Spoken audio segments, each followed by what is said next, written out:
So welcome, Laura, all the way from Tennessee. As I said, you have a marketing agency in That's correct. Knoxville. Full, Is it downtown not downtown, Knoxville? West Knoxville, and it's a full service ad agency, so marketing and advertising, but full service ad agency, yeah, based in West Knoxville, Tennessee.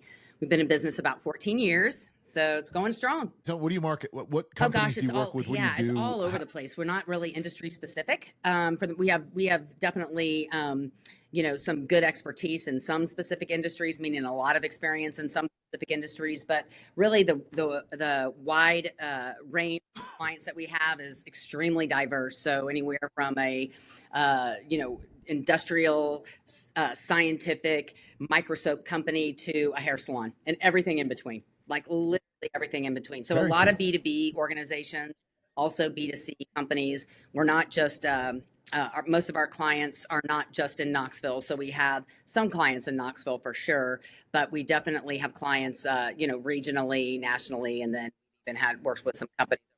What's their headcount revenue size range, kind of broadly? You got real small fish and real big fish, or in terms of the clients. It's a big mix, but I mean, I would say anywhere from. We really don't work with any businesses under. I would say in revenue, they can't afford us, but I would say anywhere from 3 to 100 million.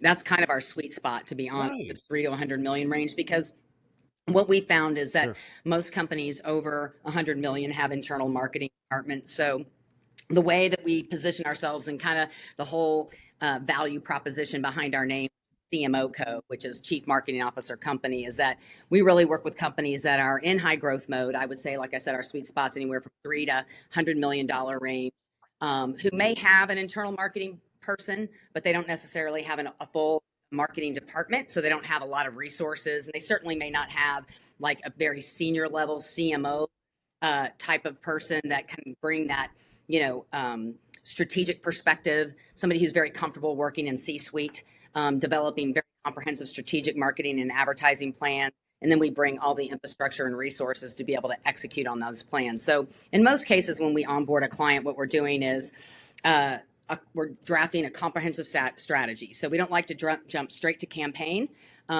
because those are tactical exercises, and what we like to do is really make sure that every advertising and marketing activity that we're doing is really rooted in specific strategy that's aligned with the organization's revenue goals. So we really want to understand who they are as an organization, where they fit in their competitive landscape, who their target customer is, how they're telling their story, how they currently reach their target customer, how they drive them through the sales funnel. So we identify all those things and really kind of figure out what the best roadmap is to lead them forward to help them reach their revenue goals. And obviously, based on the industry or based on their target consumer, it's going to be so vastly different. But we like to start with a very comprehensive strategic plan.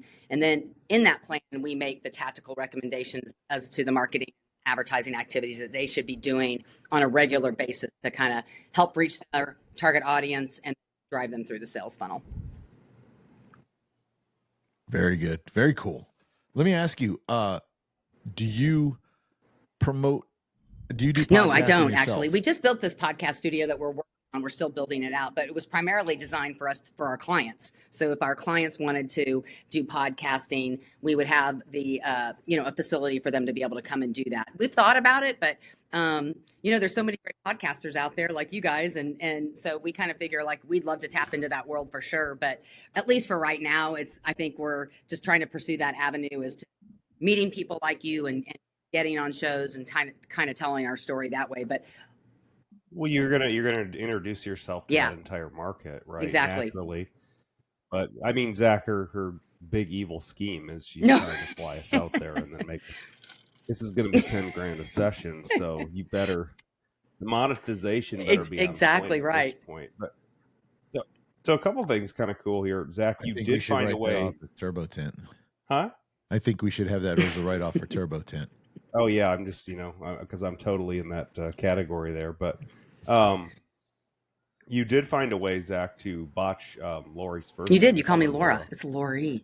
Lori. I just wanted to pick you out just because you thought you were still on editor mode, but then you. Okay, so our editor's name. I'm just trying to make you feel awful. I'm Lori. You're Lori. And my Oh, wife's is it name is really? Lori And I Ann, think so it's an I'm all outdated name at this confused. point. Yeah. I don't know many young people named Lori. Well, she made it cool and hip because now Oh, she just okay. goes by Well, see, and I LA. could go by LA. Well, Yeah, she could too. So, Yeah, there you go. I could so go by now LA. you have to change it Exa- completely. Now I'm all kind of screwed up. I'm married to LA. I'm I talking to know. LA. It's Oh all my gosh, confusing. I will No, never me move to either. That's LA, why I'm but like, some people said, you should get a hat with LA on. I'm like, I don't think so. I did do New York. I don't mind New York, but right? it's kind of gone to hell too. Where you said you lived in Yeah. 8 different states when 8. we were Yep. talking, like, and I'm trying to still figure out your accent because it like you sound like a northeasterner or midwesterner who picked up just a touch of Tennessee, and it doesn't take long. I do say y'all and fixin' all the It- time, so that comes into my vocabulary you- quite frequently. And but some of the things Yeah. that like When Southerners, like Tennesseans, say, I wouldn't say. So like when you go to the supermarket, they call a buggy. I call it a cart. Just stuff like that. Right. But I'm a native Midwesterner. I was born in Chicago, raised in Kansas City. Yeah, but I've been in the South Okay, a long so- time, and I went to college in Oklahoma, and so a lot of people, my undergrad at Oklahoma, so a lot of people in Oklahoma have Southern draws too.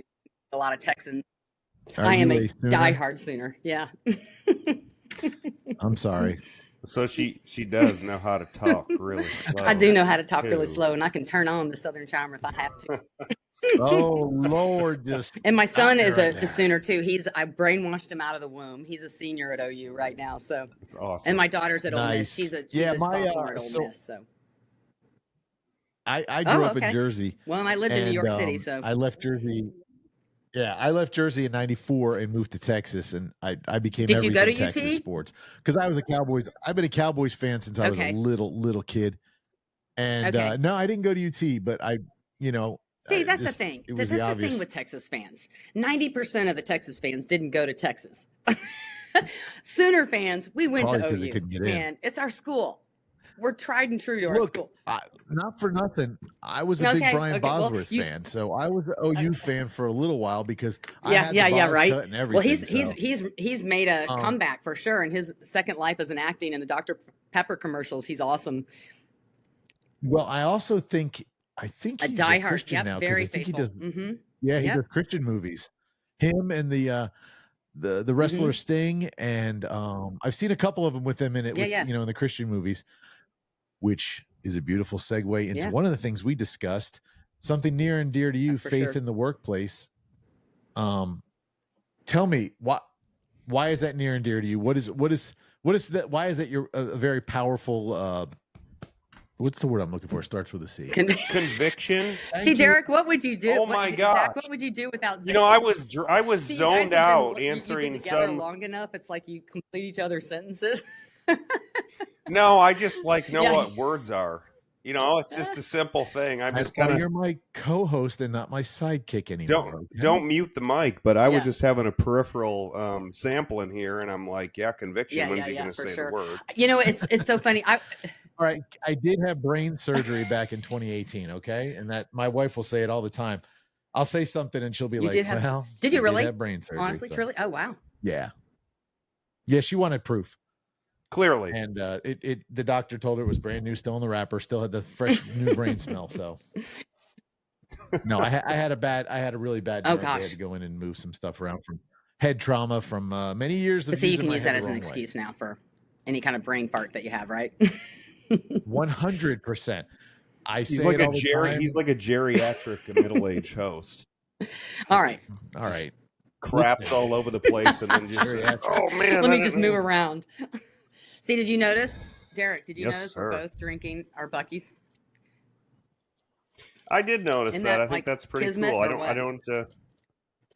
Don't you know that anytime when Zach presents that, or I guess other people presented it, it's almost like someone presents it as a what's the biggest college rivalry? Alabama versus Auburn or LSU, Yeah. maybe. I mean, Oh, whatever. Ohio Yeah, State yeah. and the Gators. I mean, sure. Or OU, yeah, Texas. Okay. So it's almost like I almost get it's presented to me like you love this. You're Oh, either man. Bucky's or you're not.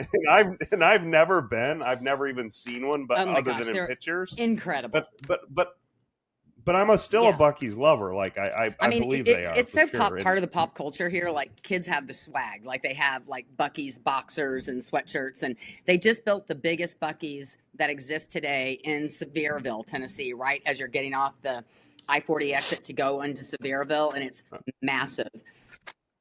Until they Yeah, finish this is true. Ocala, Is the one in Ocala or Disney going to be bigger? it's gonna be huge. No, I said don't that know. because they're Oh, building they one are? in Disney Wow. too. Hey, Arbuck, what are you talking about? They said they're going to build one in Disney. Yeah, I don't You think can't you build would, one yeah, in Disney. like Not around in, it but somewhere. around Disney somewhere. Yeah. Dang, that's crazy because that's not Derek. super. Yeah. So Arbuck, Lori, Ocala. Derek and I have actually said we're going to one of these days get someone to go with us, and we're going to drive to Buc-ee's and You do the podcast on the way to Buc-ee's, and then just do a review of Derek's first time. You totally in should. Because we have one in Daytona and we have one in St. Augustine. They're right up the street. Legitimately, Yeah, you could go there literally. and live there for a couple of days and just be totally fine. Like the food's amazing. It's absolutely spotless. The bathrooms are clean. You know, the fun fact is the merchandise resale got started there, and he just literally bought the stuff out of an actual like And- big box store and just resold it. There was no like vendor Or anything, yeah. manufacturing, or it was. And he has the most ridiculous stuff in his store. Like there's stuff in there. You're like, What is this stuff? Why? All right. Well, it's from That's- Buc-ee's. So that's My how favorite are the passion can candy drive your pecans, business. like those are delish. yes. Yeah. So we'll get back Okay. to faith and workplace real quick.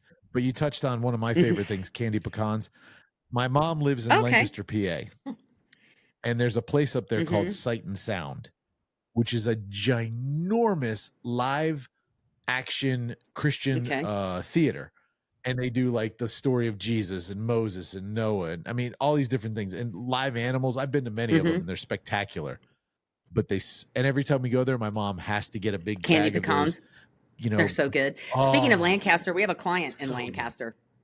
Really? Laserdome. It's like a laser tag and they have a immersive light and sound show in their place. But yeah, Lancaster, Pennsylvania. That's pretty cool. I mean, we've got the place. Lancaster, No, I have not. Have you been? So it's a very interesting town. It's almost like a circle, kind of like Baldwin Park, Derek. I've been. As the outer circles Zach, go, you don't look it's like not you a were too nice excited. area, and then it gets to be a nice area. It starts out like the downtown area, and they've got this Amish market, which is amazing. You get the best sausages and meats there. I mean, it's just amazing. And then you go out and it's a little rough neighborhood. And then you go out and it's even more yuppie and then crazy. And then you go out and it's all just old people everywhere. It's kind of like the villages. And it's just a really, I mean, it's just a cool little town. Anyway, it's beautiful. I've been there in the fall. It's green. It's just gorgeous. But I'm not not in the moving back wintertime up for north. sure. I can't deal with the snow. We have talked about moving to Tennessee. I have a very, very good friend who lives outside of Knoxville, between Knoxville and Sayreville. I don't know what town, what the town is. Yeah. He just says Knoxville, so I mean, I go with that. Kind of like people ask me where I live, I say Orlando. It's not, but it is. And then my wife's best friend lives in Nashville. It's close. Her husband runs the largest recording studio. He was and he actually just built a studio and is running it for the guy who's married to Tom Cruise's Keith Urban. Keith Urban. Yeah, Keith Urban. Okay, Derek, you and I are going to have to keep funny him on story. Well, here's a great. That's why I said that. Funny story. I started out my radio career in country music, and I don't know anything about country music. My favorite. I love country music. I love still country music. I know Garth. That's about it. I toured with. I was introduced in the late to mid '90s, early 2000s when like Alan Jackson was just coming off his prime, and then you had like the Rascal Flatts, Shania Twain, and it was kind of got like poppy or whatever. And we had country music has a lot of big festivals that they run in the summer where the radio stations sponsor it. Right. And they would do one, where I'm from, Grand Rapids, Michigan, called the B93 Birthday Bash. And it would be about 90,000 people. That's right. They're huge. And so the big headline acts would come and we would go. And it was a hoot. Hey, listen, I started listening to country music when I went to the OU, when I moved to Oklahoma, and really got introduced to from like my college boyfriend. He was really into it. He was from small town Oklahoma. He would take me to the off the beaten path country shows. And I mean, it spoke to my soul. I'm not kidding. Like it really spoke to my soul. And I have been hooked ever since. And I think there's a lot of similarities between gospel country too. There's a lot of that same kind of, just the storytelling and so forth. It's just so awesome. And so, yeah, I'm a fan. Well, my wife listens to Sirius, and she has the Message in her car, and I listen to the music, and I'm like, no, I know. This is I listen to everyone every morning. All Christian music is country music. Definitely. But they say because Nashville is the country music hub, I mean, or Christian music hub, that's where all the Christian music is made from. So I guess they're influenced by for sure country music. But I got into it. So I left Jersey in 94, moved to Texas in 94. And I got into it in country music in Texas because Texas, it's the law. You gotta wear boots and a hat, and I actually I worked with a security company, and I toured with rock bands, and I was their liaison. They loved the fact I was a big guy, but I wasn't a meathead, and I could talk to people, unlike my show this evening. But I wasn't like, you go there now. I was able to communicate. And so I toured and met a lot of country stars. I mean, awesome. Reba, Garth. I toured five different shows with Garth.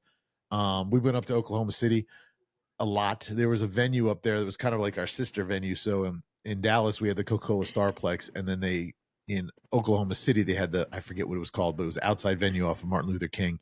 And bands would go from one to the next. And I mean, that was part of the leg that I would go on. And I mean, it was just a blast. It was just really the cool thing about country artists versus rock stars. Now they're all, some of them got their prima donnas.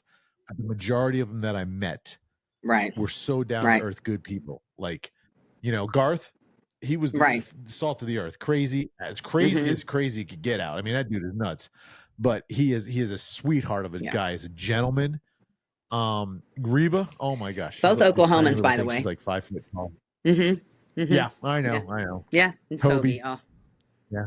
Matter of fact, my partner who ran the security with me used to be the drummer for Toby Keith. So, yeah, I didn't believe until Toby came to town, and they were like brothers. Like I was just like, oh, okay, Toby Keith is a staple of Oklahoma, and he's a diehard Sooner. He was a diehard Sooner fan. He was like, he meant so much to the OU. Of America. The founder of our brand, our franchise, actually was friends with him. Great human being. Yep. Was your brand founded in Oklahoma? Yeah. Yep. Oh, well, there you go. Greg Goodman, and so my very best friend who got me to move to Texas he's a doctor down in Texas in a town called the Colony, or I don't know where he's by Dallas, but he lives in the Colony, and he actually has a bunch of property in Oklahoma and will be retiring there because he is tired of the big city. And Dallas, when I lived there in 95, was a really cool small it's crazy big town. Yeah, even Knoxville has just completely changed since I've lived here 18 years now, which is the longest I've lived anywhere. But it is just completely changed. And, obviously the university is based here, Tennessee is based here, the University of Tennessee is based here. So you have a lot of people that come here for school, but they're not leaving now. Huge 110,000. Huge. It's great, or 108, something like. I mean, I don't know, but it's massive. I think the only one bigger might be Ann Arbor. Or the Rose Bowl, maybe, wrong, right? The stadiums, Ann Arbor, and then Ohio State, Tennessee, they're huge. Texas A&M. Yeah, huge. They're all huge. I mean, it's like a whole different level. Like I think OU Stadium's big, but Derek, what's the largest university in America? Texas, probably, right? No. Oh, Liberty. Nope. Wait. Central Florida University. Of Central Florida. How many students? 50. Like, what's the name of it? That's crazy. 60 something. 60. Oh wow, almost 70. That's crazy. Almost 70. And you do not ever go to the east side of Orlando when college is in session because there's just or ever madness over there. Oh, okay. I gotta add my country star story. Swagger. I met Porter Wagoner, who's kind of one of the original Grand Ole Opry guys with Dolly Parton at Opryland. Nice. And I went to George Strait's farewell tour last summer. Was it good? I would have. Damn straight. Was it? No, it was amazing. Good. Yeah, it was he's great. incredible. So there's a picture, hilarious story. You'll never see it. I'd have to find it. But there's a picture they were doing for Levi or Lee Jeans or maybe Wrangler. Sorry, and they were using a picture of George Strait from behind his butt, basically showing the Wrangler, and he's on stage with his guitar. And if you look in front of the stage, right, just maybe 10 feet away from him, but between his legs, you see my. That's your claim to fame. That's my claim. Awesome. To fame. Yeah, I was in George. You were between. George Yeah. Strait's legs. Be careful how you tell I that think story. that's my wife's favorite. Yeah, I know. Yeah. That can go south really fast. If you ever see a live Literally. video, a 9 Inch Nails video, I can't think off the top of my head. I'm in that too. You see, Oh, I'm out in the goodness. crowd, they taking down There part you of the go. mosh pit. So yeah, there was the good old days. There was, you know, I mean, I'm sure in a lot more videos, but those are the That two really ones stand that out. I know for sure. Yeah. And that was George Strait played at Texas Stadium, which is the former Right. the old Dallas Cowboy Stadium, which Right. now they moved. But yeah, that was huge. Like Oh, Garth yeah. sold out 4 nights there, and then he did a 5th night for free. They're like, if you couldn't afford the tickets or get in, His you last can come tour for free. And it was basically Oh, in the No, night. this Okay, was in because you know he 94. just that last tour he came here to Knoxville and sold out. Like he crashed the site, or like sold out both shows in 10 minutes or something like that at Neyland Stadium. And it was the show was in like late November too. Or Is that the Tennessee Volunteer Stadium? Yeah. Okay. Yeah. Massive. That's huge, massive. Now, the funny story though, I always thought Tennessee would be It's the pretty loudest loud. stadium. Yeah, the loudest stadium is the West Virginia Stadium. No, Virginia Tech, man. Virginia Tech. Is it Virginia Where Tech? they The one that dance? does Metallica, where they come in. Yeah, where they Actually- do Sandman. Yeah. Yeah, they I actually don't know. set off the Richters. They set off the Tennessee's- earthquake. Best introduction in all of sports ever, in the It is history pretty of good, all I'll of admit. sports ever. And as much as I hate to So admit it, the Tennessee football experience is pretty cool. I hate to admit it, but it is. Just talking strictly from a marketing standpoint, strictly introductions. When VT is winning, you can't beat it. Yeah. You just can't. And I have no attachment to them. Connection. Yeah. It's incredible. So my wife's from Iowa, and she went to Iowa, and she used to go to all the football games. I wanted to say she was a cheerleader, but I think she cheered for basketball. But anyway, and she said it used to get really rowdy. So then my daughter, when she was going to UCF, would go to a couple games, and she didn't like it because the whole stadium felt like it was moving when everybody started jumping. And she's like, nope, it's going to collapse. We're all going to die. I'm out. She stopped going. So I said, well, imagine going to Virginia Tech. That would probably be scary. If it's setting off the Richter for, for an earthquake. Oh my goodness. All right. Yep. So let's go back. Anyway, 10 minutes in later. the workplace. I know. Well, it's all good. That's the It's all problem good. with this problem with that's Zach. all right. I go down rabbit holes.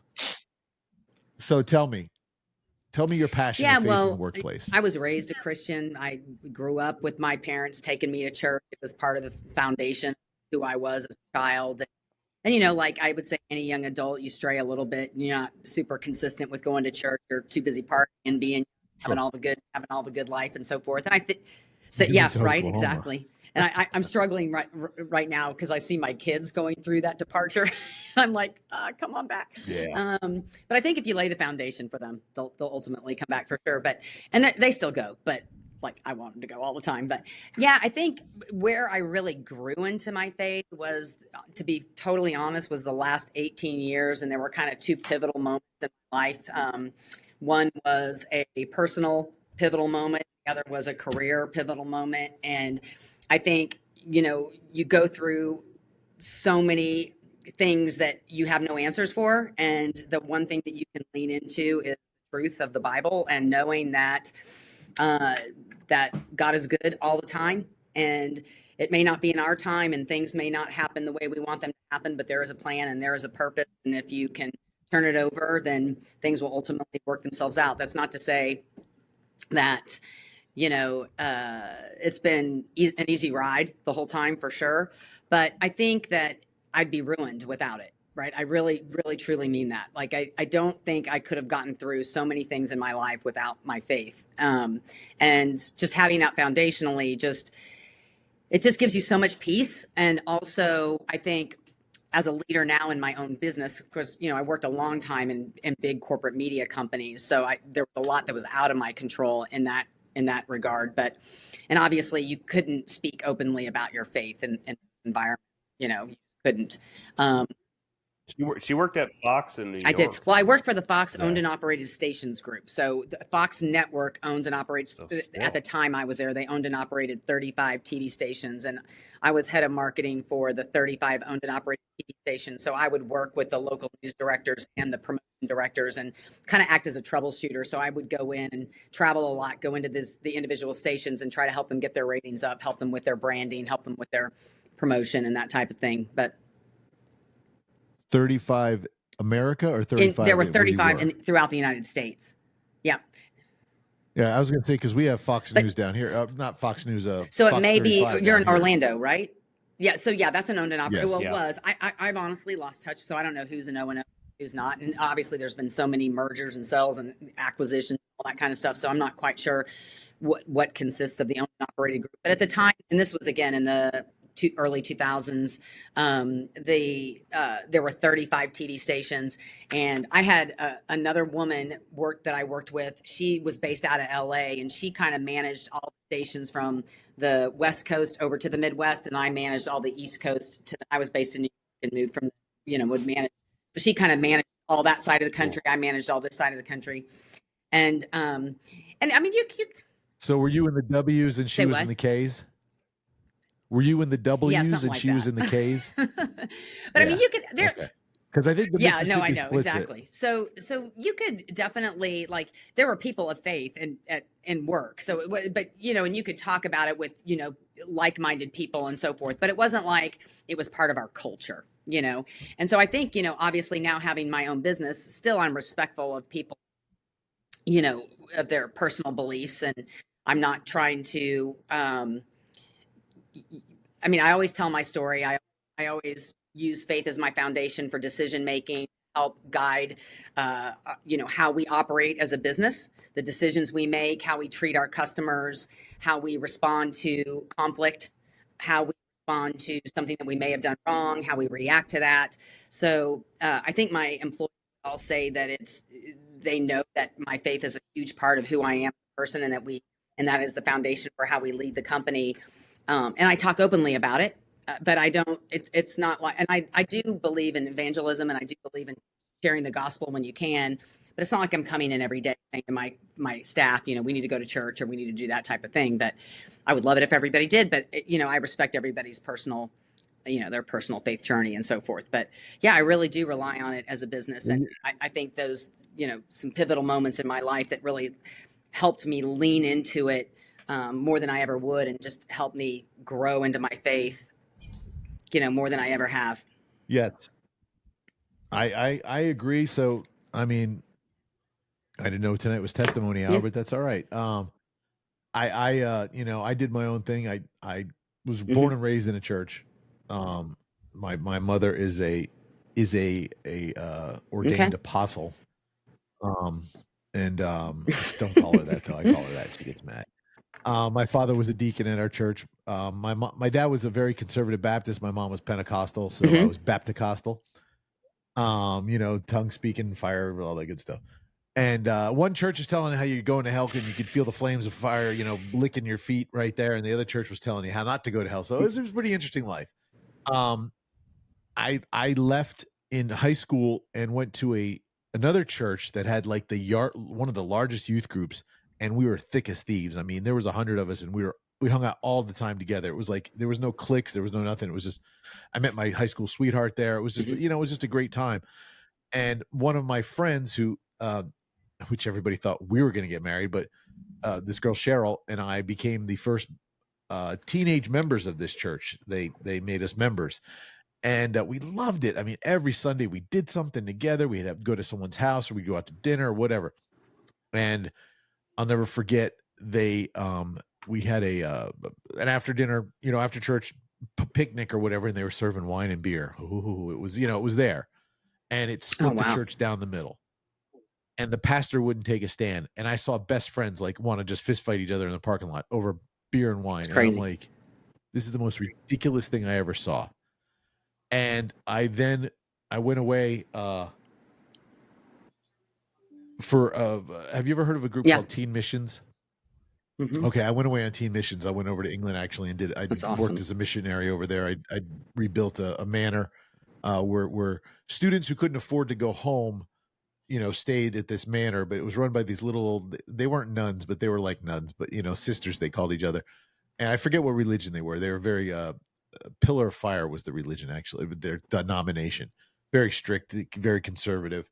Anyway, they couldn't, so we went over and rebuilt the place, painted it, and it did a bunch of stuff. And I got in trouble for the most ridiculous thing. I kissed a girl. I mean, whatever. And like, I was banished until the day we left, and I had to stay in this. They called it the London Tower. It was a joke. It was a place I stayed in. I was just in it. It turned me so off. Right? I got like ostracized. Whereas opposed an adult, like if it was me, I would have probably took the kid aside and been like, "Listen, man, you can't do that. We're not here. We're here shining the light of Christ. If you want to date this person, that's great. Court them and then date them when you're back in America." So whatever. It would have been a whole different ballgame. And I got home and like, I literally, this is terrible, literally got on the plane and cracked open a beer and lit up a cigarette and said, "I'm done." And that was, and I just, cause look, in Jersey, there's not much else to do. And I've been partying since I was 13. I started smoking, and 16, we started drinking, sneaking out and having beers, whatever. But that's where I just basically said, all right, I'm going the other way. And I always say I was an engineer on the highway to hell for a while. I helped build it. People will tell me, jokingly, and this is one thing actually that offends me. And I don't get offended very easily. You can curse me out and I laugh. But if someone tells me you're going to hell, I'm like, no. I've been there. They threw me out because they don't like me. And so but I used to say I danced with the devil. I knew him by name. I wasn't scared of him. How many people actually tell you you're going to hell? I've been told you're going to hell. Yeah, a buddy of mine thinks it's funny. We'll be in a conversation. Yeah, serious. Like, a stranger in a serious manner. That's a good way to get knocked out. That's a good way to see my Jersey side come out. But so anyway, long story short, I went down that road for many, many years. Whatever. I married. She's a Christian, but she was of a different denomination, and it was very confusing. And they went to church on a different day, and it was just a confusing thing. And so I just didn't have anything to do with it. And it's funny because her and I are still, we speak because we had children together. And she heard about my accident with my hand, and she called me, and she's kind of going through the same thing. She had breast cancer that went into her lymph nodes. Yeah. And she lost her use of her right hand. So she's telling me, I wear a compression glove just like, anyway. So she called to tell me that she'd been praying for me and everything. And, it's sweet stuff like that, whatever. And, but when we were married, we weren't like that at all. Fast forward to 06, 07, I moved back to Florida. I left Florida for a year. I went home to help my mom after my dad died. Then I came back to Florida when my ex said she wasn't going to move to Jersey. So I came back to take care because my kids were here, and I'm not leaving my kids. They're everything to me. I'd rather be poor in a little poorhouse and my children be happy than live a million miles away, be an absentee father. That's just no for me. My father taught me better. Came back anyway. Long story short, I woke up one day, was like, there was the TV was on and there was a pastor preaching. I don't even know what he was saying or anything, but I got hit like a brick wall fell on me, and it was everything from when my childhood came back and everything. And I just remembered, I'm so much better than this. I just need to stop. And so I started going back to church, and I got very involved in church. And then I met my now wife, and both of us are very involved. She runs actually our church's school, and we're both ordained pastors at our church. I don't do anything. It doesn't mean anything, but whatever. It's a whole different, it's never been easy, and I'll agree with you, but the end outcome, it outweighs all the problems I've ever gone through, and the favor that I receive. People don't understand it. It's just part of being a child of God, Well, I think the difference too is like the difference between religion and relationship, right? And that's such the difference. And so I think when you have, my kids went to Christian schools, and there was a lot of religion there, and not a lot of, not that it was a bad school, it was a great school. I'm not complaining. I'm just saying, like, I would what I'm trying to get my kids to understand now is about the relationship part of it. Because when you, like, I don't care what church you go to, what denomination it is. I was raised Lutheran. I went to an Episcopal church for a while. I went to a Catholic church. I went to a Methodist church. I go to a non-denominational church now. It's about what's in my heart, and it's about what I read in the Bible, and it's my relationship with Christ, not the religion part of it. None of that matters. Right. And as my wife has tried to explain to our children, we don't want you to fall in love with our God.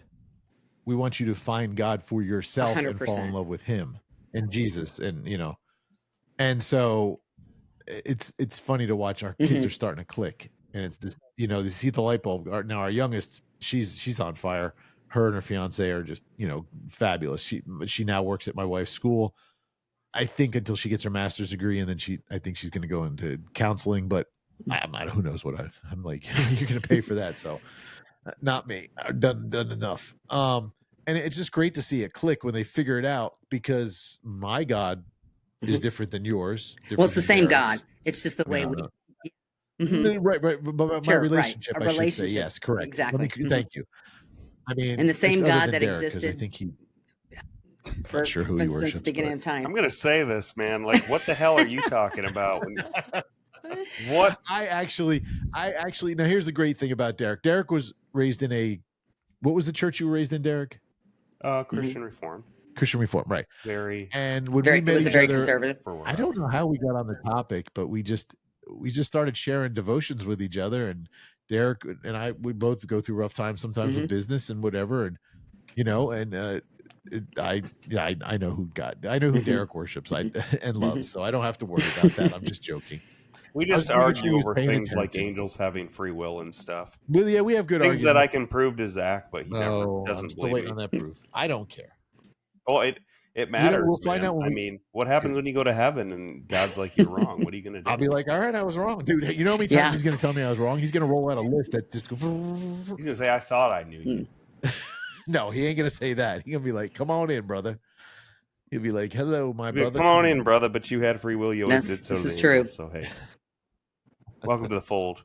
I proved it to you the other night when I sent you the. What do we read? The Charles Stanley Everyday Devotions. I have 3 of them, but 3 different ones. Yeah. What's the one I gave you? In his presence. I forget, but yeah, it's great. It's great. So we were doing a devotion together every morning, and then I said, you know what? I'm going to just buy you the book, and then you can read it yourself. I don't have to, So that's we got close that way too. Not only through the podcast, and I met Derek. He owns a tint, T-I-N-T, tint shop. I've gotten a bunch of cars done there, and we become friends that way. And then we did the podcast, and then now we have other things. He's been over to the house. Hey, you came over for Thanksgiving, didn't you, buddy? Yeah, as long as you keep popping quarters into this back shoulder blade here, man, the energy just keeps coming. That's a joke, but yes. Leave the jokes in here, right, buddy? Here we are. No, so what do you do? Like, let's talk about this in a workplace. Yeah, well, Derek, I was going to say, when you're at work and you have that opportunity, have you had that opportunity where someone just comes to you and they just feel like they're just so disheartened and disheveled and they just want to give up? And you just say, I do, for sure. I mean, I don't have employees that come to me and like not that say that per se, but I have several employees that I know have faith in their life, and those that have it in their life and it's important in their life, or even if it's not important, even some I would say I have a couple of employees where it's there, but it's not an integral part of their life. And I would say for myself and for one other employee, it's a very huge part of our lives. We talk about it, and we talk about, if they're facing a certain situation, have you thought about this? Have you prayed about this? Can I pray for you? Can we go outside? Like, even I will say, one of my employees said to me yesterday, we're pitching a couple of big accounts, and we, just had some other things that have been happening that have been quite stressful. And she's like, can we just go outside and pray? And, that type of thing to me means the world. And it just, again, it kind of grounds you, and it centers you, and it gives you peace. And, And again, I think for the broader culture of the company, I think that, the way that or the way that I try to really integrate it into everything we do is just with integrity and honesty. And that's what we're going to do every single day. And, if we have a client that asks us to do something that we're not okay with, or that doesn't sit well with us, I'll be the first to say we're not going to do it for whatever reason. It just goes against who we are, or it's not what we're about. There's probably certain clients that I wouldn't take on. And again, I'm not judging. It just maybe just a client that wouldn't be aligned with who we are for the most part, or they're, obviously I'm not going to do anything that hurts animals or people or women, children, or anything like that. But I think really it just boils down to, this word authenticity, it gets thrown around a lot. Like, are you authentic? Are you an authentic brand? And how do you show your authenticity about who you are? And is CMOco authentic? And is this business authentic? And I think the way that we really, truly are authentic is, are we who we say we are? Right. And I think the way that you can always be who you say you are is just by being truly rooted in truth, right? Being true. So there's never a question of, oh, well, I might believe this for that client because they have this issue going on. So I can put that thought of, to the side because, oh, this client wants that. And that may go against what I believe or what I feel is right, but you don't have to worry about that. It's just kind of like, no, this is, it just makes decision-making so much easier. It makes handling conflict so much easier. Even in dealing with employees, if you have an issue with an employee or you want to see an employee go a different direction in terms of them evolving in their career or helping them grow in their career, it's about being transparent and honest with people, and being respectful, but also being very transparent and being honest about what the company needs, what I need out of somebody, but also respecting them as an individual and trying to hear, what they have to say, but also just being honest and staying true to who you are. And I think if you don't have to worry about, oh, I'm going to be this person for that client and this person for that client and this person for that client, and I'm going to behave this way with that client and this way with another client. No, I'm just going to be who I am. And I think so much of that just comes to the fact that I'm a lover of Jesus and the Bible is truth. And I find my identity in him, and I find peace in the Bible. And it's just really what helps guide me in so many ways. Don't get me wrong. I'm a sinner, and I drop the F-bomb quite frequently, sadly. And I try to work on that. She's trying to work on her RBF. What's RBF? Do I want to know or do I not want to know? You know what that means or no? No, what does RBF mean? It's resting bitch face. Yeah. Don't you ever have that where like you have a my face is a little bit telling here for sure. Like I can, definitely.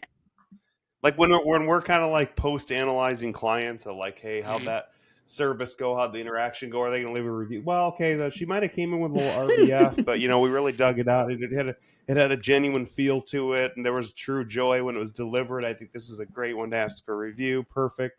Just another element in human psychology. So I'm glad you're aware of that. Yes, I'm definitely working on that. That and the swearing, and then I am a little bit impatient, and like so. I'm sure I don't know. I have a little bit of road rage every now and then. So basically you're my sister because that's how I am. I'm like honking on the horn. Impatient. Are you kidding me? Go already. And then I'm like, oh dear Lord, please forgive me. I'm so sorry. Let me tell you what. The worst thing I ever could have done was I bought my wife a Bronco Raptor, and she's a lunatic when she drives in traffic, and now she's bigger than everybody else, and she will roll up on people, and I'm like, why are you driving like this? Yeah. I can't ride with her. Anyway. But she has fun, so all right, it is what it is. You know what? You see, funny story. I'm from Jersey. The F word is an adjective there. It does make everything sound a lot better. I have to say, it does every now and then. This is how now. I may get to heaven and get corrected on this, and me and God, we've had this discussion. I'm willing to take it. I know if someone is offended by cursing, I don't curse in front of them. Same. But if I'm with my boys and we're hanging out and. I mean, my boys from Jersey, first of all, if I come up there and start talking holy roller or y'all or anything like that, they'll be like, what is wrong with you? But I can, now this is really hilarious, I can share my testimony, but I can be a little more Sure. graphically detailed, I guess you would use, or use colorful adjectives. And they'll listen, they pay attention because that's how I'm talking. That's their lingo, that's their language, right? So I like the word authentic you were saying. This is very, very strong. So I'm in sales and I'm a chameleon, okay? But I'm authentic in my chameleonism, if that even is a word. I just made it up, I think. Because I'm never not me. I'm never not true to myself. But I may switch my lingo, my style of speaking, or how I talk to them, or whatever it might be, because that's how it's that NSP and NLP, whatever that neurological, whatever. When you start talking to somebody on their level, and people respect that. I think when you because if I'm at a customer's house. He's a boisterous Northeasterner and he's loud and blah, blah, blah. I'm just right with him. Me and him are talking. Yeah, let's go, And then you have the sweet little elderly woman who's a homemaker, been there for 45 years, and she just talks all nice and stuff. So I'm dropping down real quick because I'm not going to blast her out. Sure, that's reading the room too. And but we're talking about like at your core, like who you are at your. That doesn't change. Of course, my core never changes. My love for my God, my love for my family, my love for my country, my love for my 100%. dogs, will never ever change. And I am very boisterous about that, right? And it's funny, even though I'm 100% okay. So, funny story. I'm very, very, very, very good friends with a very famous prophet. I'm not going to say who it is, but I'm very good friends with him, and he has told me time and time again my calling is evangelist. But he goes, not like you think. He goes, you got to learn what evangelists do, the office of evangelism. Anyway, and it's funny because I see myself when I'm talking to someone and we get into a conversation and God comes out of nowhere and it doesn't offend the person. So I just keep going it.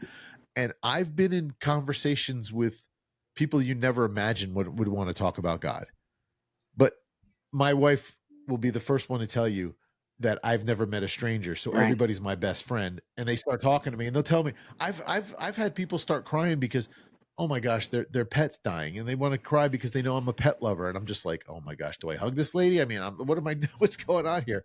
So I get what you're saying, because you do have to be authentic. And that's one of the training things. And I like that word, and I might steal it from you, but it's one of the training modules. I do coaching on the side, and I'm actually starting another podcast where I'm coaching there.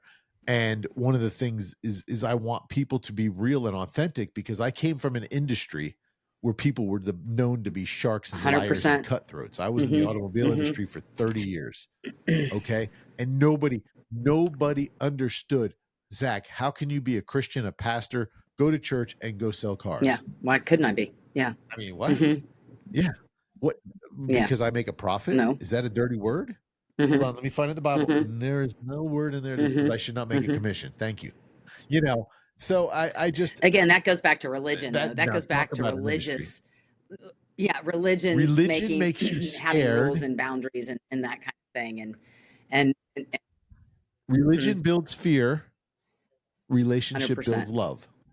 That's all there is to it. I mean, and I'm glad we connected, and I'm sure we're going to have you on many more shows. I'd like to do a round robin, Derek. I've said this before. I'd like to get a couple guests on and round robin back and forth. I think she would be good with a couple. I would love to do that. I absolutely would, for sure. What do you think? And I just want to mention my white papers. I want to mention my. Sit here and say no. Yeah, say no. Say what you think. You're wrong, jackass. Shut up. Their turn to talk. That's what you want me to say. Okay, I said it. I wanted you to say you. Go ahead, Laura. Lori, I wanted you to agree with the show idea. Let me be clear, Lori. No. Yeah. Yeah, Lori. Yes, it was intentional. Oh, he's trying to be Zach. I know. There's one Zach. Notice it says the goat. I see that. That's right. And he's the donkey. You're the donkey. He's the donkey. What's it say? It says effect or something. H effect? Yeah. There was D-Rex an early 90s song by Rex gotcha. and Effect. Gotcha. Kind of be retro here. I gotcha. He's trying to be. Early 90s. You were like a child in the early 90s. Oh, I was going to say, no, man. Derek. I don't know, maybe you were too. Right. I don't know. No, I I don't was, ask I a was, woman her I age, so had that's graduated college in the early 90s. Trust me, I'm an old lady. This is what I usually Yeah. ask. This is how I find out. Okay, what year did you graduate high school? 1982. Well, that's the same thing as asking. I know, he knows. someone's It's the same, and I don't care. I'm proud of it. So yeah, 1982. You're a couple years. You got a couple years on me. I was 87. I was I supposed to be graduated 86. college I in missed the cutoff 86. date. And yeah, and I had my kids late. So like, Yeah. yeah, like, you know, I had my son at 39 and my daughter at 42. Isn't that crazy? Wow. I know. Wow, that's Awesome. incredible. So No issues or anything, no very healthy complications. pregnancies, very good. Good for you. Sadly, their dad and I divorced when my daughter was 5 months and my son was 3. So that was one of the pivotal moments in my life where I really leaned in my faith. And I moved to Knoxville all at that same time to take a job because I had been out of the workplace for a while. So I got, long story, but I got this job at HGTV, which was based here. And so went through a divorce, moved to a new city, started a new job all at the same time. So I was a little crazy. HGTV is in Knoxville. It was. It's no. HGTV's They've in kind of Knoxville? moved it out. So when I worked there, it was owned by Scripps Networks. They sold to Discovery, and then it's been sold again to Universal or so. I honestly I can't even keep up. I thought that maybe I was mistaken because there's a couple big TV shows down here, and there's like the golf network is here. What's the show they sell stuff on all the time? Well, they had the Shopping Network, Shopping Home Network? Shopping Network, Yeah. and they have jewelry HSN. televisions based here too, but that wasn't part of Scripps. So Scripps was HGTV, Food Network, Do It Yourself Network, Travel Channel. Okay.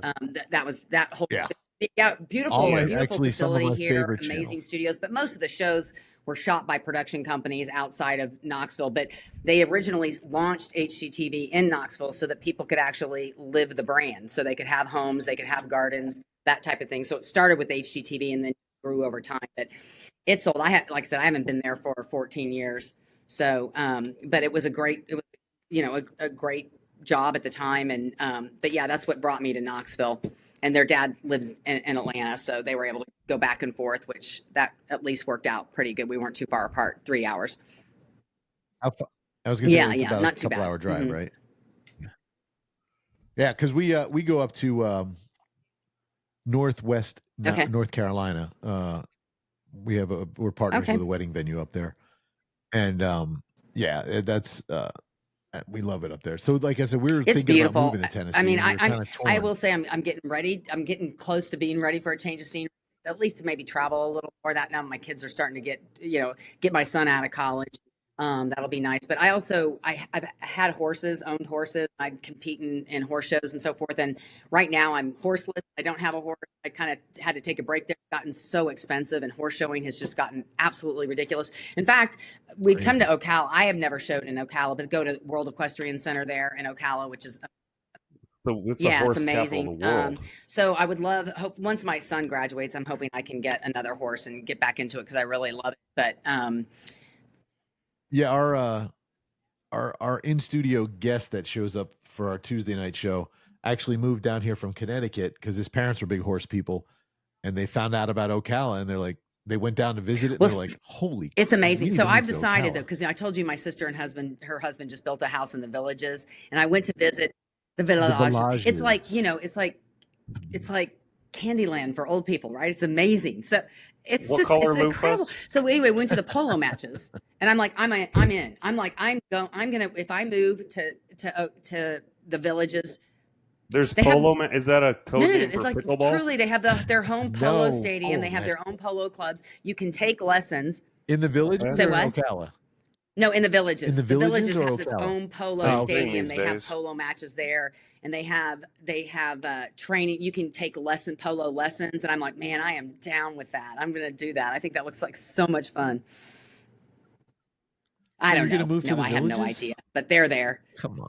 Just don't come any lower, because any lower and you're just in a flat swamp with no air that moves. Well, I lived in Miami. That was one of the cities that I lived in was Miami. In fact, I was there during Hurricane Andrew. So, and I was in New York City when 9/11 happened. So CBS. I worked for the CBS owned and operated station down in Miami, and then I went from Miami. So you want to know my journey? So I went from Yes, please. Kansas City is where I grew up. Then I went to OU. Yep. Okay, so after graduation, I moved back to Kansas City. I worked in Kansas City. Then I moved back to Oklahoma City, worked for NBC affiliate in Oklahoma City. Went from there to Miami to the CBS O&O. From CBS to Chicago to the CBS O&O in Chicago. Then to New York to the CBS O&O in New York. Then I stayed in New York, but worked for Fox. Went to the Fox TV stations group. Then I went to DC. And I was still with Fox, but I was commuting back and forth. My husband at the time, he was getting his master's in law at Georgetown. So we moved back to DC. Then we moved from DC to Atlanta and then Atlanta to Knoxville. So I have been freaking everywhere. And I've loved it. Now you were right on you were John, whatever the female name for Johnny is. I was Johnny on the spot for a long time. With that, and the 8 cities, and the thing with the, I just counted them. Well, I was with the Fox job, I was 8 cities. I counted, and then with the Fox job, I had to travel like 150,000 miles a year. Because you just go. I would travel from Monday afternoon or Tuesday morning to Thursday night, pretty much 3 weeks a month. And was that a train? Well, depending upon where I was going. If I was going from New York to DC or Philly, because I would go to those are the stations I would call on Philly. And were you talking 150,000? Domestic miles a year. Mm-hmm. That is serious. Because you're just on a plane or a train every single week. So, yeah. Lori, Lori, where were you born? Elmhurst, Illinois. Yeah. Mm-hmm. Which is Chicago. I thought you were born in Kansas I was raised City. there. Mm-hmm. No, she grew up in Kansas City. And so funny, like I said, my wife's from Iowa, so Kansas. I'm a diehard Chiefs fan, of course, because you grew up. So I was a kid when Lynn Dawson was playing, and my parents would go to the games. They would dress up to the nines to go to the games and all that stuff. So definitely grew up a Chiefs fan, and still obviously remain a Chiefs fan because that's where my roots are. But now they do. That's team, for sure. So. Fun. Are you a fan of the quarterback? Mahomes? Yeah, I love him. I think he's awesome. But I'm still a Baker Mayfield fan. I gotta cheer for Mayfield just because he's a Sooner and he's that same generation of Mahomes. And is he still? No, Mayfield's at Tampa Bay, and he's doing amazing there. He's doing really well. Yeah. So we have him. Yeah, he's doing really well. That's cool. They just signed him to another Mahomes some ridiculous contract. He had an incredible season last year. I think Mahomes. Yeah, he is Christian too. He definitely is. Yeah. And so is Baker. He has a very pretty wife also. So well, none of them have ugly wives. I mean, let's just call a spade a spade. That's a different level of struggle. Do you ever watch? Have you guys ever watched the Netflix special Quarterback? It's really good. I highly recommend. It's just fascinating. It just follows like 3 quarterbacks. I think I've caught bits and pieces of it. Actually, he's Say on what? it. No. The first season. Mahone the first is on season. It, isn't he? And then the second season. He's one of the producers, but all of their wives are just drop dead gorgeous, of course, and they're good looking guys, no doubt. But like if they were just if they weren't who they were, I'm not sure they would score the wives that they have. Mahomes and his wife were together forever. In high school. And she's grown more attractive by the year, but typically when you get drafted into a league and they say here's $5 million share in the team. Money can help you. You can get your Botox every 2 months instead of every 6. Derek, you've got it down. You can get your rhinoplasty, your augmentation, your cool sculpting. All the things, man. All the things. Zach. You think I'm joking, I know you're serious. but I'm underestimating. Because I pay for most of those things myself. I know. So correct. So it's like so money can definitely. I mean, I'm not saying they were ugly but it definitely previously, but. They're more attractive Look at the today Kardashians. Than what they were by. As an example, very, very average. That's not even a human people, being but anymore. now they're kind of morphing back and just to looking really. I don't know. It's all. There is such a thing as too much. 1,000%. So 1,000%. I think we've reached that plateau a few times. I don't get it. I'm not. My wife joked because every time we have like a famous, you see a famous preacher's coming to town and it's a picture of him and his wife. And she's like, look at every time he's just a Joe. And then he's got this really hot wife. Is that like a prerequisite to be an evangelist around town? Or they got to have a hot wife. Who knows? I don't know. Well, the mega preachers got money too, man. They definitely do. Yeah. They got that congressional money. Do you have a big church by you? Is there like mega churches up there? 5,000 mega churches, like within a 5-mile Yeah, I was gonna radius. say. Yeah, I Probably mean, more than you mine can isn't. I wouldn't imagine. call mine a mega church, but it's getting there. And then prior to the one, I went to a Methodist church prior to the church that I go to now, and I left that church during COVID because they became very political and very just not anything, preaching nothing to do with the gospel, nothing to do with anything other than just politics, which sent me over the edge. So I left and moved to another church. But most of the churches I've been to in this town are very big. I don't have a problem with mega churches. I personally don't like them because you definitely can. It's you have to find your crowd, and you have to be the one that pursues relationships there within the church, because they get so big and people, that you have a lot of people who've been there for a long time, so they're very plugged in. So once you first start going, you have to find your way to, like, how do I get more plugged in? So you join Bible studies or try to do mission trips. I've been trying to do. I really want to do a mission trip. That's something I've always dreamed of. I have not done. I would love to do soon.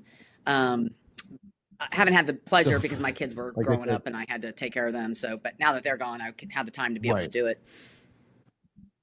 Yeah, well, so I said, we did teen missions when we were kids. It was me, my sister went, a friend of mine, Tommy, Steve, my cousin Jonathan. There's a bunch of us that went on this, right? And I'm looking at all the countries, and my friend's going to Papua New Guinea, my sister's going to Nepal, my cousin's going to the Philippines, and I'm like, I'm going to England. I'm sleeping in a house. You guys can sleep in your tent. I don't know. No, have you done one, Derek? No. Have you? Did you? Was it like third world country type? Did you do a mission? Where? Have you done a mission trip? A mission trip. Oh, okay. Not really. I've done Derek trips, but no mission. I mean, so you need a Jesus yes, I have done a mission trip when we were in Grand Rapids, Michigan, because that's where I grew up. We would go to the south side of Chicago. I mean, that can be a mission trip. And we would, it was a mission trip because you would, so I forget what the name of the group was. It wasn't huge, but it was kind of like a little YMCA/church, and they owned like 4 or 5 houses in the surrounding block. And so what we would do, and we're like 14 and 15, okay? We would go and we would sleep in the upstairs of those houses at night because there'd be gunshots and robberies outside the window all night. And then during the day, we would renovate the houses for families that needed temporary living or whatever. So we would do all the drywalling, all the installation, and a lot of the mission stuff I have done or whatever. Donating time has been like building. Not I don't lay foundations, but nailing nails, putting roofs on, painting, flooring, just all good stuff like that. But nothing. Yeah, I mean, I haven't gone to like Haiti to feed people because I probably get shot. We won't hold it. I haven't been called to that. I don't know why, but I'll go to London to have a pint and then put out a positive example. I went to London for the first time last year for my daughter and I went for our senior. What'd you think? London itself was okay. We went to Paris. We took the train to Paris that was amazing. I mean, Paris is just stunning. Although. Was your first time in Paris? Had never been. And then we went to Edinburgh, Scotland, and that was beautiful. Absolutely stunning. But our train got delayed, and it just ended up being kind of a nightmare of a trip. Did you get dropped off at Waverley Station by the Balmoral on Kinsale Street? But we did have a really great time, and we did all the things, all the touristy things. So it was Edinburgh is and we went to Windsor, awesome. So to see, which was really, and so I had traveled quite a bit, overseas and so forth, but had never just been to some of the staples like France. And this is perfect segment because you remind me of J.K. Rowling, and she actually she actually wrote the Harry Potter series based on and in Edinburgh, and she, for the last 2 books, when she went from like homeless broke mom to bajillionaire, she would actually stay in the suite at the Balmoral right there by Waverley Station, and we stayed not in that suite, but we stayed at the hotel. I wish I had her money.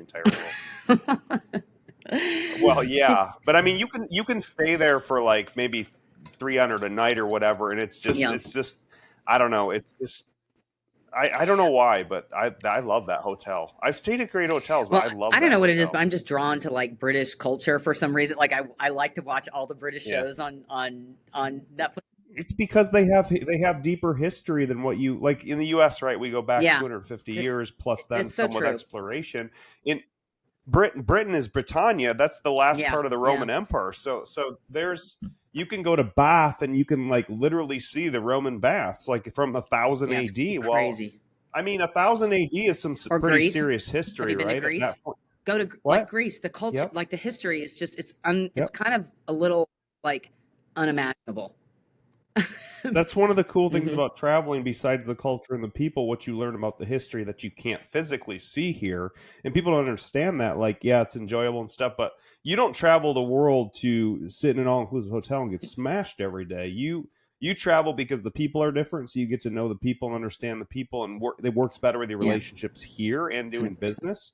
And then number two and probably three beyond culture is seeing the history in person is history book. What, you know what I'm saying? It's a completely different experience. And so that, to me, that's the addicting part of going to those places is, and I mean, I could attribute probably more of my business revenue to traveling than my actual degree. I mean, not to say that there's, there's things in the degree that are like, thank goodness for these 4 things.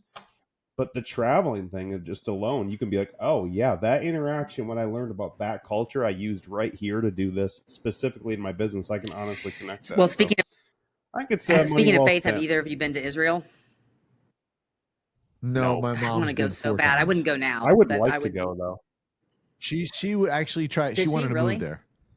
Yeah, I mean, when there's no conflict, I mean, it's supposed to be like one of the more she's beautiful like, she don't care. Jesus can take me. She had no problem with it. She loved it there. So we were supposed to go to Greece for our 10-year anniversary, and COVID hit. We had it all set up, everything arranged. And where were you going to go in Greece? We were going to do a whole. Oh, you were going to do a country tour? Yeah. So my wife is a English teacher, and Greek mythology is like one of her all-time favorite things to teach. And so she just wanted to go see, and of course I just want to go to the Mediterranean. I want to go over to Italy, Greece, see all that. You just got to go to Santorini, sit on the beach with the water in your toes, so stunning. Have a freaking kebab plate, and then get a hookah, and then just sit there and watch the sunset. It's amazing. Santorini's stunning, and it's like $20. I'll tell you what, it's cheap too. So 3 weeks ago we went down to Miami. That was quite a culture eye-opening thing for me. We have enough Latin culture in Florida for the rest of the world. Yeah, but Miami's so different than it is very different. Because when I lived there, it would be funny. I would say there are some funny. I have some pretty good memories of some funny things that happened there, just because I'm so not Latin. Like I would go to McDonald's and everyone's speaking Spanish, and everyone in front of me speaking Spanish, and I would walk up and they immediately speak to English. Like, we ain't going to try with you. We know darn well you don't speak Spanish. See, here they just start yelling at you in Spanish anyway. Yeah, my wife used to teach down in Ponciana at a high school down there, and there was a Walmart right next door. And I went into the Walmart and I was picking something up for her, and the cashier just starts talking to me in Spanish, and I'm like, I don't speak Spanish. She's like, why not? I'm like, do I even look Spanish? Blonde hair, blue eyes. I mean, no hair, but that's all right. And she's like, but you could be from Argentina. Yeah, I'm like, but I'm not. And we're in America. Yeah, I'm like, whatever, dude.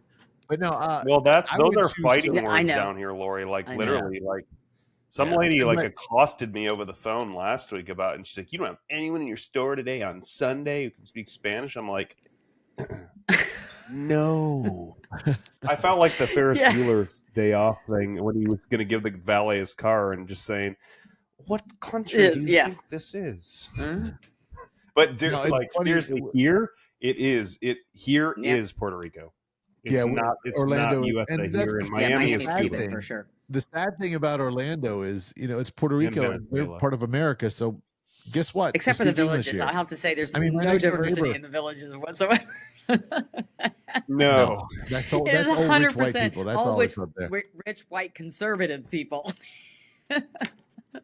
And I bet you the number one store there is Tommy Bahama or something, Tommy Bahama rocks, first off. It does. Secondly, Orlando is an anomaly. Like, the culture and political views and stuff here is completely different than 93% of Florida. Yeah, it's Depends on not where southern No, it's either. definitely It's not just all southern. mean people from up north. It's all Yeah, mean but people it's from up all north New or way too Yorkers far and down south. right, but it also depends on where you are in Orlando. Like the City Beautiful is very, very liberal, very, very left. And ugly. It's and I've seen videos lately of downtown Orlando at night. It's Yeah. nowhere you want to go. Yeah. It's horrific. But as you go out and get more countrified, it changes. And look, I love everybody. I don't care who you voted for. I don't care what your sexual preference is. Yes, you do. You're misogynist, racist, something phobic thing. Normally, I've got a Nazi flag hanging behind me. So, oh my goodness gracious, you just got us shadow banned. Yeah, don't say that word because you will be not. You'll be bumped right? from every. Did I just get us banned? Dang it! Thank you. No, but look, when I went to England, I want to just go back to that real quick. I went there in '86, and I understand England is really cool, but from what I understand, the '80s was amazing because you had the punkers walking around, and it was still. I mean, it English. was still. It's not. I mean, Europe is in world of hurt. I think. Yeah. Europe's in turmoil. It definitely is, and but hey, as I told us, we were talking about this the other night. Traveling, Lorianne and I want to get a RV, and we just want to go see the country. I've been to every state except for Alaska and Hawaii. I will drive to Alaska. I'm going to get a big 4x4 RV. I'll drive to Alaska, and just because there's so much here. I mean, I get it. The other countries have so much culture and history. Maybe I'll go to Greece because that's her dream. That's on her bucket list. But there's just so much here in America. I'd rather spend my money in my country and enjoy it. I have a blast here. I did it. So I traveled across country in '82 and '84. We did 8.5 weeks on the road. I haven't done any of the Pacific Northwest. I've done none of that. None of that. And I hear it's stunning. And I would love to go to Montana. I've never been to Montana. I've been to Wyoming, but Glacier not National like Park. any time. Wyoming and Montana are probably two of my favorite states in the summer. Let me just clear that up right there. Northern California, the sequoias and the redwoods and all. So we had a 77 Volkswagen Pop Top. That was our camper. My parents were not hippies. Everybody thought they were hippies, but they weren't. But far from hippies. But that's what my dad. He loved Volkswagen, so that's what we had. And it was so cool driving through a tree because our van was small enough to drive through the redwoods. And that's not California. To me, California is LA, San Diego, San Francisco. You go north of that, San Luis Obispo and all that north, totally different world. Have you ever done that drive from like San Fran to LA? Like I did that once and it was just breathtaking along the coast. We drove from the border of Mexico, so down in almost what is that? Tijuana. It's San Diego, San Diego County, from the bottom, and we drove up the Pacific Coast Highway all the way up to the top, and then we went into Oregon, and got to go see Mount St. Helens, and went to Washington Mount St. Helens, wherever it is, it's up there, and there was this place though in California or Oregon. It's called Crater Lake. And it's basically an old volcano that blew the top off and turned into a lake. And it's the clearest, coldest water. Midsummer, it's still like 50 degrees. It's freezing cold, but it's close. Yeah, like Tahoe's stunning. Oh. Yeah, Tahoe. Lake Tahoe is cold. I mean, all this is just your preference on history. You're talking about geology history, right? You're talking about like that type of stuff we're rich in. There's a million things to see. Whereas you're looking at cultural history, in Europe, deeper roots for that. So it's just like your preference on what it's all good. It's all good. It's all good. It's all good. Yeah, I mean, they're different. Like they're not one or better. The castles are just spectacular in England. I mean, stuff like that. But the churches in England too are just like I said, there's so much unbelievable. To see here. Like some of the churches that we went to the church, and I can't think of the name of it, where Princess Di and Charles got married. Westminster. I mean, Abbey. No, or was it in? It was Westminster. It was Westminster, and it is just mind blowing. Yeah, because they got all the crypts and there's the art on. It's just Did you go Yeah. up in it? Like up? And then Yeah. all the crypts you below can and go- everything. And it's just, You can go to Yeah. St. Patrick's Mhm. Cathedral in New York, and it's just as spectacular. Not as spectacular. Or you can go to St. Patrick's Yeah. in Ireland, and it's Ireland. 1,000 years older. Yeah, it's a little older. Where Have you ever been to St. Peter's Basilica in No, Rome? I've never been to Rome. I've never been to Italy. Imagine a football field inside of a cathedral. That's how big it is. It's amazing. Where is the Blarney Stone? That's in Dublin, isn't it? Dublin. But is Blarney? it in No, a church no. I or think is it's it like in a castle. Right, Yeah. because you got to reach Kiss it. out and you rub it. Yeah. And, yeah. Okay. Oh, that's Blarney. in Blarney. It's not Dublin, and that's then. not It's too in- far yeah. outside of Dublin. But we went to that. You would go to that like if you were going to like Galway or like Cliffs of Moher outside My of Dublin. parents have They been would there. stop They at Blarney. went and visited all that. They did a ton of travel actually, but Yeah, Blarney's cool. Well, Lori, I got to tell you what we have thank thoroughly you. enjoyed We having kind you of on the show. we did go down a lot of And, rabbit holes, that's for sure. Yeah, well, that's always the whole do. purpose of the It's a show. little People ask all the time, what should we talk about? It's free flow, talk about everything. Well, check out. out our website. I hope your audience checks out my website, CMOco.com. And I do have a white paper on faith in the workplace. And it just kind of something I put together that just has some thoughts and ideas and just, how you might be able to approach it. So if you just go to CMOco.com/resources, you can find it there and you can download the white paper. But it's been such fun with you. It really has. Really easy to talk to. Well, we had a blast with you, and we I would definitely love want to to have you anytime. back. You just let me know. And hopefully we'll have our technical. Excellent. I think it worked out pretty good though. Well, tell your I people know to we're build getting your there. studio We're a little getting there. better. I've got a jerry Call me. rigged right now, so I'll I'm help like, them I don't out. know. I'll tell them what they need. No, Yeah, I'm thank impressed. you. Tell everybody to give me a call, and I'll hook them up on how We to set up definitely the studio. will. We definitely will. We have a little space. I don't know if do you guys just do it out of your. Maybe they can be our There you fractional go. CMO, Zach. I'm You're in a closet? basically. So you don't need a big space, then, right? This is funny. You can come out of it, Zach. Thank you. I saw. I met with a big podcaster the other night, and his wall is painted black, and now I'm thinking I might have to paint this. So black. I'm gonna do. Get We some have this little neon. sound thing here, right here, this little wall. I'm gonna Cool. take that down Right. though, and I'm gonna paint that wall orange, and then put our logo on there. So when I do podcasts and stuff, our branding will be in there. Are you gonna We've got do like it this a is the neon back side, sign? but we've got a sticker that comes, So we do have some stuff going on, but the lights are all off out there now. But because it's late, 7:30. When you're ready to start podcasting, call Okay, me and that I'd would be love to great. help you out. Thanks so much for having me on. I've had a great time. I'd be glad. Fun. Thank you. Excellent. Guys, thank you so much for watching tonight. Please make sure you check us out on all the socials. You can probably find Lori on all the Absolutely. socials also. But we're, of course, under the No Brainer Show on everything, YouTube, Facebook, the Instawebbies, all that good stuff. Plus, we're on all the podcast platforms. We come to you every Thursday night. We're recorded, so we come to you Friday. So There you good go. Friday morning, everybody. And once again, thank you to our very special guest. We had a blast. Thank you so much. I had a lot of fun. Can't wait to do it again. Everybody, you guys have a fantastic night. And until next time, Peace. Peace.